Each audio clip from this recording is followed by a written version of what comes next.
नमस्कार दोस्तों, मैं जीत गोस्वामी स्वागत करता हूं आप सभी का हमारे इस YouTube चैनल पर। तो दोस्तों, आज हम बात करेंगे श्री कृष्ण भक्त मीराबाई जी के बारे में। दोस्तों, मीराबाई का जन्म सन 1498 ईस्वी में पाली के कुड़की गांव में दूधा जी के चौथे पुत्र रतन सिंह जी के घर हुआ। मीराबाई जब केवल 2 वर्ष की थी तब उनकी माता जी की मृत्यु हो गई। इसलिए इनके दादा राव दूधा जी उन्हें मेड़ता लेकर आ गए और अपनी देखरेख में उनका पालन पोषण किया। मीराबाई जी का विवाह मेवाड़ के सिसोदिया राज परिवार में हुआ। महाराजा भोजराज इनके पति थे, जो मेवाड़ के महाराणा सांगा के पुत्र थे।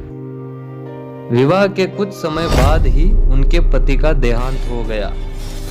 पति की मृत्यु के बाद उन्हें पति के साथ सती करने का प्रयास किया गया, किंतु मीरा इसके लिए तैयार नहीं हुई। मीराबाई के पति का अंतिम संस्कार चित्तौड़गढ़ में हुआ और मीराबाई की अनुपस्थिति में हुआ। पति की मृत्यु पर भी मीरा माता ने अपना श्रृंगार नहीं उतारा, क्योंकि वह गिरधर को अपना पति मानती थी। वे विरक्त हो गई थी और साधु संतों की संगति में हरि कीर्तन करते हुए अपना समय व्यतीत करने लगी। पति के परलोकवास के बाद इनकी भक्ति दिन प्रतिदिन बढ़ती गई। वे मंदिरों में जाकर वहां मौजूद कृष्ण भक्तों के सामने श्री कृष्ण जी की मूर्ति के आगे नाचती रहती थी। मीराबाई का कृष्ण भक्ति में नाचना और गाना राज परिवार को अच्छा नहीं लगता था और वे इसका विरोध करते थे।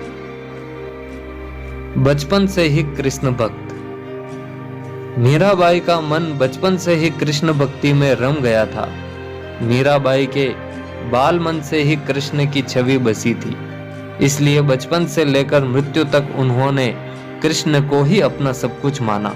उनका कृष्ण प्रेम बचपन की एक घटना की वजह से अपने चरम पर पहुंचा था। बाल्यकाल में एक दिन उनके पड़ोस में किसी धनवान व्यक्ति के यहाँ बारात आई थी। सभी स्त्रियां छत पर खड़ी होकर बारात देख रही थी। मीराबाई भी बारात देखने के लिए छत पर आ गई। बारात को देख मीरा ने अपनी माता से पूछा कि मेरा दूल्हा कौन है। इस पर मीराबाई की माता ने उपहास में ही भगवान श्री कृष्ण की मूर्ति की तरफ इशारा करते हुए कह दिया कि यही तुम्हारे दूल्हा है। यह बात मीराबाई के बाल मन में एक गांठ की तरह समा गई और वे श्री कृष्ण को ही अपना पति समझने लगी। पति की मृत्यु के बाद क्या हुआ मीराबाई जी के साथ? दोस्तों, विवाह के कुछ वर्ष बाद ही मीराबाई के पति भोजराज जी की मृत्यु हो गई थी।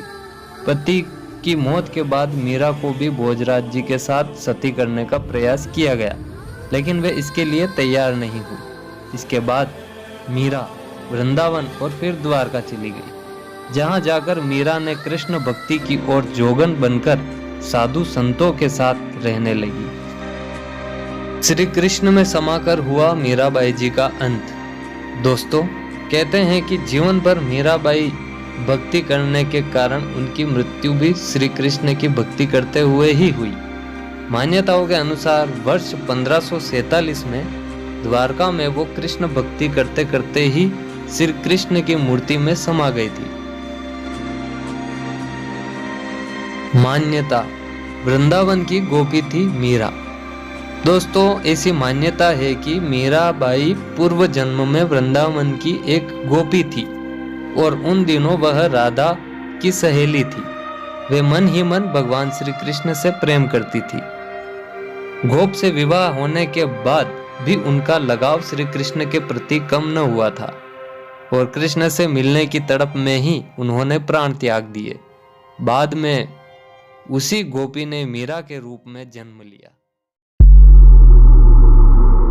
तो दोस्तों, चलिए अब मीराबाई के ससुराल चित्तौड़गढ़।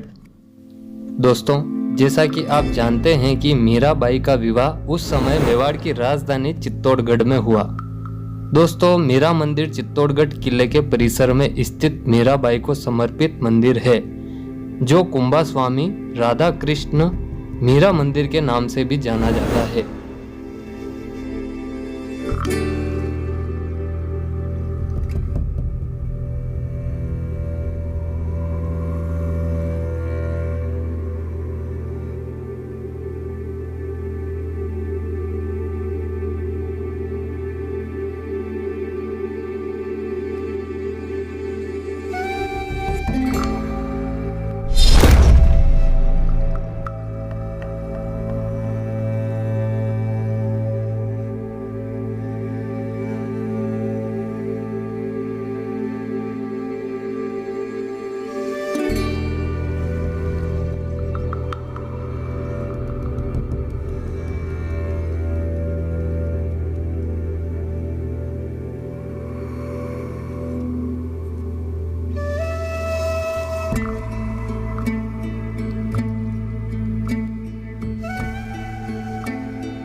दोस्तों, मीराबाई एक राजपूत राजकुमारी थी जो भगवान श्री कृष्ण की परम भक्त थी और उन्होंने अपना पूरा जीवन भगवान कृष्ण के लिए समर्पित कर दिया था, जिस कारण मुख्य रूप से राणा कुंभा के शासन के दौरान इस कृष्ण मंदिर को बनवाया गया था, जिससे मीराबाई भगवान श्री कृष्ण की भक्ति कर सके और बाद में इस मंदिर को श्री कृष्ण मंदिर के साथ साथ मीरा मंदिर के नाम से भी जाना जाने लगा।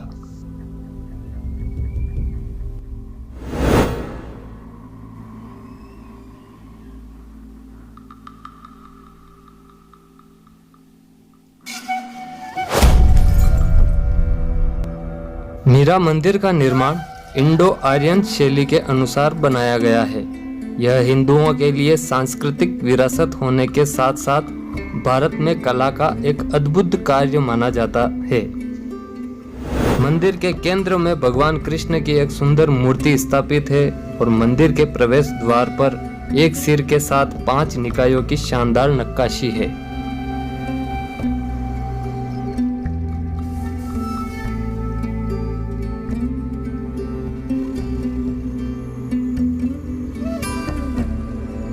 दोस्तों, अभी आप यह देख सकते हैं मंदिर के पीछे का अद्भुत नक्काशी युक्त नजारा।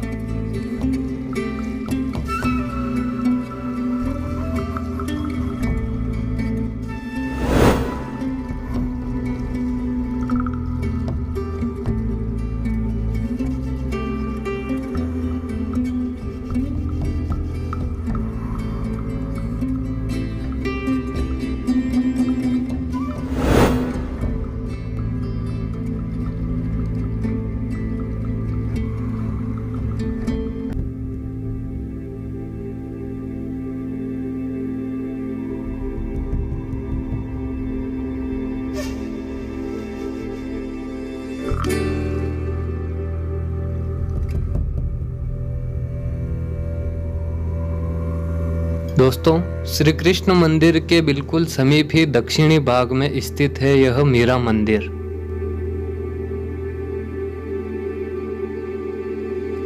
दोस्तों, ऐसी मान्यता है कि इसी मंदिर में मीराबाई श्री कृष्ण मूर्ति के समक्ष यहाँ पर नाचती थी और भजन कीर्तन करती थी। यह राजसी मंदिर हिंदुओं के लिए पूजा का एक महत्वपूर्ण स्थान है, क्योंकि मीराबाई ने यहाँ भगवान श्री कृष्ण को समर्पित कई भजन और कविताएं लिखी।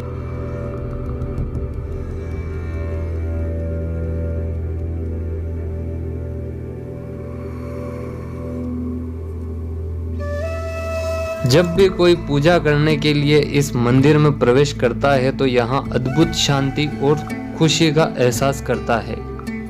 मीरा मंदिर की धार्मिक और ऐतिहासिक प्रासंगिकता इसे चित्तौड़गढ़ का एक महत्वपूर्ण धार्मिक और पर्यटन स्थल बनाती है।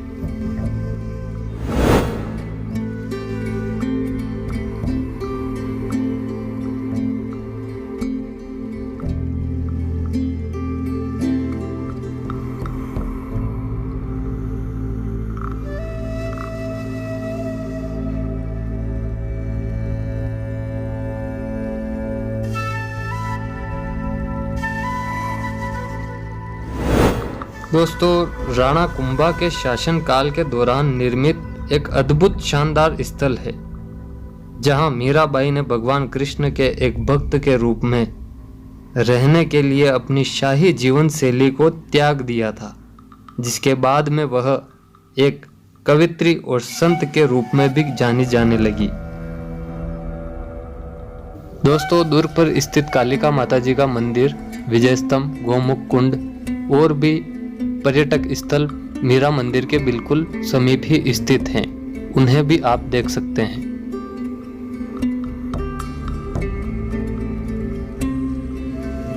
आपको यह भी बता दें कि मीरा मंदिर का प्रवेश पूर्ण रूप से निःशुल्क है, अतः यहाँ बहुत से देशी विदेशी पर्यटक आते हैं। आइए कुछ पर्यटकों से बात करते हैं।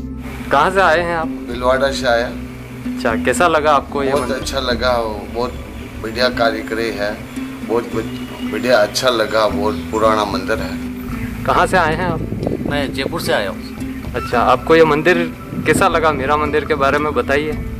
मीरा मंदिर बहुत अच्छा है, इसकी कारीगरी हस्तशिल्पकारी बहुत अच्छी है। अच्छा, बिना सीमेंट के और बिना ईंट के ये जो कारीगरी कर रखी है ये अति सुंदर है। मेरे सभी दोस्तों, आपको यह वीडियो पसंद आया हो तो लाइक कर दीजिए। किसी अपने को यह जानकारी देना चाहते हैं तो शेयर कीजिए। और आप चाहते हैं कि आपके लिए हम और भी वीडियो लेकर आए तो नीचे दिए गए लाल रंग के सब्सक्राइब बटन को दबाकर चैनल को सब्सक्राइब कीजिए। आप सभी का दोस्त मैं जीत गोस्वामी मिलूंगा फिर से कोई नए वीडियो में। तब तक के लिए जय हिंद, राम राम सा।